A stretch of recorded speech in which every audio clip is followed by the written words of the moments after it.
तो दोस्तों आज हो गया 27 मई 2022। यूपी समेत देश दुनिया की सभी ताज़ा बड़ी खबरें लेके आए सिर्फ आपके लिए। चलिए फटाफट खबर शुरू करते हैं। उससे पहले चैनल को अब तक सब्सक्राइब ना किया हो तो फटाफट चैनल को सब्सक्राइब कर दें, लाइक कर दें, शेयर कर दें ताकि इसी तरह खबर आप हर रोज देख सके। चलिए शुरू करते हैं आज की पहली बड़ी खबर। दिल्ली के राउज एवेन्यू कोर्ट की स्पेशल सीबीआई अदालत ने शुक्रवार को आय से अधिक संपत्ति मामले में दोषी करार दिए गए हरियाणा के पूर्व मुख्यमंत्री और Indian national Lokdal supremo Om Prakash Chautala को 4 साल कैद की सजा सुनाई है।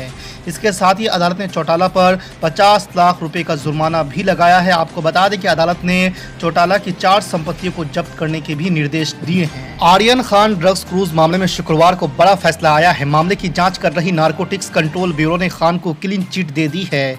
इधर वकील उज्जवल निगम ने भी कहा है कि इस मामले में एनसीबी की पहले की टीम से चूक हुई है। खास बात है कि मामले में कार्रवाई करने वाली एजेंसी के पूर्व प्रमुख समीर वानखड़े के पास कहने के लिए कुछ भी नहीं है। आपको बता दें कि वानखड़े ने ही बीते साल क्रूज पर छापामार कार्रवाई की अगुवाई की थी। इंडिया टुडे की रिपोर्ट के अनुसार खान की क्लीन चिट मिलने के बाद वानखड़े सवालों से बचते हुए नजर आए। पश्चिम बंगाल में बदलेगा कानून, सीएम ममता बनर्जी होंगी सभी स्टेट यूनिवर्सिटी के चांसलर। जी आपको बता दें कि पश्चिम बंगाल की कैबिनेट ने फैसला किया है कि अब राज्य द्वारा संचालित विश्वविद्यालयों के चांसलर गवर्नर नहीं बल्कि मुख्यमंत्री होंगी। राज्य के शिक्षा मंत्री बसु ने कहा है कि इस फैसले को कैबिनेट की मंजूरी मिल गई है और अब विधानसभा में कानून में संशोधन करके इसे लागू किया जाएगा। आपको बता दें कि इससे पहले राज्य के विश्वविद्यालयों का चांसलर गवर्नर होते थे जो कि कुलपतियों की भी नियुक्तियां करते थे। हैदराबाद में प्रधानमंत्री नरेंद्र मोदी के परिवारवाद को लेकर की गई टिप्पणी पर तेलंगाना के मुख्यमंत्री के चंद्रशेखर राव ने पीएम नरेंद्र मोदी पर काउंटर अटैक किया है। उन्होंने कहा कि भाषणबाजी बहुत हुई, कोई भी खुश नहीं है। राष्ट्रीय स्तर पर बदलाव होगा, इसे कोई नहीं रोक सकता। आपको 2-3 महीने में सनसनीखेज खबर मिलेगी। आपको बता दें कि तेलंगाना राष्ट्र समिति के नेता और तेलंगाना के मुख्यमंत्री के चंद्रशेखर राव काफ़ी वक्त से राज्यों का दौरा करके मोदी सरकार के खिलाफ एक मजबूत फ्रंट को एकजुट करने में जुटे हुए हैं। दिल्ली हाई कोर्ट ने गुरुवार को जेएनयू के पूर्व छात्र शर्जिल इमाम को अंतरिम जमानत के लिए निचली अदालत जाने का निर्देश दिया है। न्यायालय ने यह निर्देश तब दिया है जब दिल्ली पुलिस ने सर्वोच्च न्यायालय के एक फैसले का हवाला देते हुए कहा कि आरोपी अंतरिम जमानत और अन्य राहत पाने के लिए सीधे उच्च न्यायालय का रुख नहीं कर सकते। योगी सरकार के दूसरे कार्यकाल का पहला बजट गुरुवार को विधानसभा में पेश किया गया। 6 लाख करोड़ रुपए से अधिक के बजट में कई चुनावी वादों को पूरा किया गया है। सरकार ने मुफ्त राशन योजना को जारी रखने की घोषणा करते हुए उज्ज्वला योजना के तहत साल में 2 मुफ्त गैस सिलेंडर देने का ऐलान किया है। आपको बता दें कि 2022 विधानसभा चुनाव में किए गए वादे के मुताबिक किसानों को सिंचाई के लिए बिजली बिल में 50% छूट की घोषणा की गई है। राष्ट्रीय लोकदल के प्रमुख जयंत चौधरी को लेकर कई दिनों से चले आ रहे सस्पेंस को समाजवादी पार्टी ने खत्म कर दिया है। सपा ने गुरुवार को ऐलान किया है कि जयंत चौधरी जी समाजवादी पार्टी और राष्ट्रीय लोकदल के राज्यसभा के संयुक्त प्रत्याशी होंगे। राज्यसभा चुनाव के लिए सपा की ओर से बुधवार को कपिल सिब्बर और जावेद अली खान ने नामांकन दाखिल किया था। अटकलें लगाई जा रही थी कि तीसरे उम्मीदवार के रूप में सपा अखिलेश यादव की पत्नी डिंपल यादव को उतार सकती है। हालांकि सपा ने साफ कर दिया है कि जयंत चौधरी तीसरे उम्मीदवार होंगे। शिवसेना को आप गाली देते थे। पिछले विधानसभा के चुनाव में आपने जनता को कहा कि ओवैसी को वोट मत दो क्योंकि भाजपा और शिवसेना को रोकना है। आप चुनाव हो गया तो आप शिवसेना से निकाह कर लिए। तो ये हर चीज का जिम्मेदार देखिए इनका अहंकार है ये, और ये देश की पॉलिटिक्स जो बदल चुकी है उससे समझ नहीं पा रहे हैं। वो ये समझते हैं कि हम एंटाइटलमेंट की राजनीति करेंगे, हम फुला खानदान के हैं, परिवार के। देखिए कोई खानदान पानदान अभी नहीं रहा भारत की राजनीति में।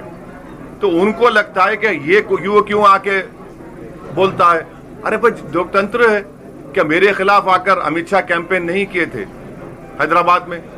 क्या मेरे खिलाफ आकर योगी 3 घंटे नहीं गुजारे मेरे कॉन्स्टिट्यूंसी में? क्या मेरे खिलाफ आकर राहुल गांधी 1 नहीं 2 मीटिंग करे, 4 मीनार के दामन में करे, फिर एक और बड़ी जगह पर करे? तो सबको इख्तियार है। मगर ये बोलना कि नहीं तुम नहीं लड़ना, या उनको याद रखना चाहिए कि मुसलमान खाली रमजान का या शीर खुरमा खजूर खिलाने का मुसलमान नहीं है। हमको पॉलिटिक्स में हमारा हिस्सा चाहिए और मिलेगा इंशाअल्लाह। ये हमारा काम है। अगर वो बोलेंगे नहीं तुम हमारे लिए सिर्फ बैंड बाजा की पार्टी है, दूल्हा शादी मैरिज हॉल में जाकर बैठ जाता, बैंड बाजा वाला बाहर रुक जाता, वो अब नहीं होने वाला है। इसी के रिगार्डिंग एक क्वेश्चन है मेरा, हमेशा बोला जाता है कि मुस्लिम है मुस्लिम है मुस्लिम है, अब्दुल सिर्फ पंचर बनाएगा। तो मैं आपके व्यूज चाहती हूँ कि अब्दुल है या इस अब्दुल सिर्फ पंचर बनाएगा, इस स्पेशली एक मुस्लिम कम्युनिटी को टारगेट किया जाता है बोलने के लिए। तो अब्दुल बिल्कुल सिर्फ नहीं पंचर नहीं बना रहा है, आगे बढ़ रहा है, कोई सर, देखिए एक बात सुनिए, पंक्चर बनाना कोई मायूब बात नहीं है, मगर अगर आप उसका मुकद्दर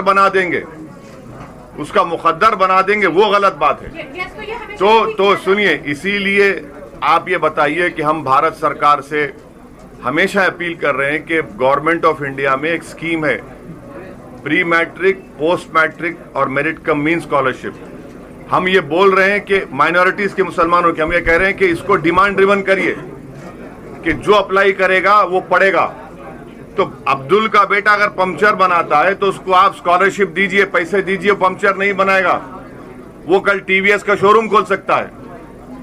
आप स्कॉलरशिप दीजिए उसको, जितने मर आप, कोई मोदी सरकार भी नहीं करती काम वो, और बार बार ये बोला जाता है माइनॉरिटी इतना स्कॉलरशिप दिया। अरे एक स्कॉलरशिप के ऊपर, माइनॉरिटी स्कॉलरशिप के ऊपर 16 लोग अप्लाई करते, और मैं जब स्टैंडिंग कमेटी का मेंबर था तो उसमें हमने रिपोर्ट में लिख कर दिया, वो रिपोर्ट ऑनलाइन है, कि ये इसको डिमांड ड्रिवन नहीं करने से हर साल कम से कम 50 लाख के करीब मुस्लिम बच्चे और बच्चियां स्कॉलरशिप से महरूम हो जाती हैं।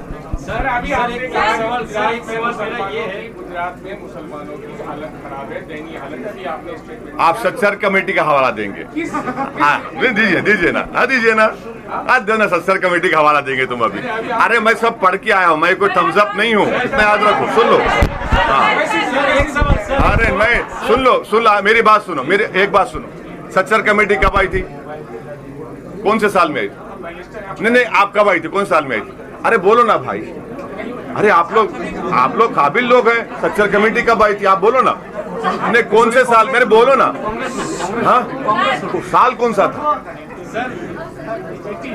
80 में आई थी, 80 में आई थी, आप बोल रहे हैं 80 में आई थी, यू नॉट श्योर। और सच्चर करने आप बोलो, सच्चर कमेटी कब आई? नहीं, आपका चेहरा मुस्कुरा के बता रहा है कि आपको मालूम, अब बोलो आप।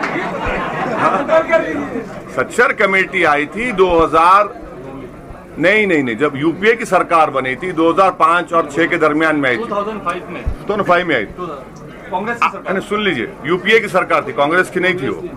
तो अभी हम 2022 में हैं, तो उसके पहले रंगनाथ मिश्रा कमीशन आई, उसका डेटा है, 2011 का सेंसस है, गवर्नमेंट ऑफ इंडिया का एनएसएसओ का डेटा है, सब रख कर देख लो आप सच्चर की बात मत करो, वो सच्चर पुराना हो चुका है।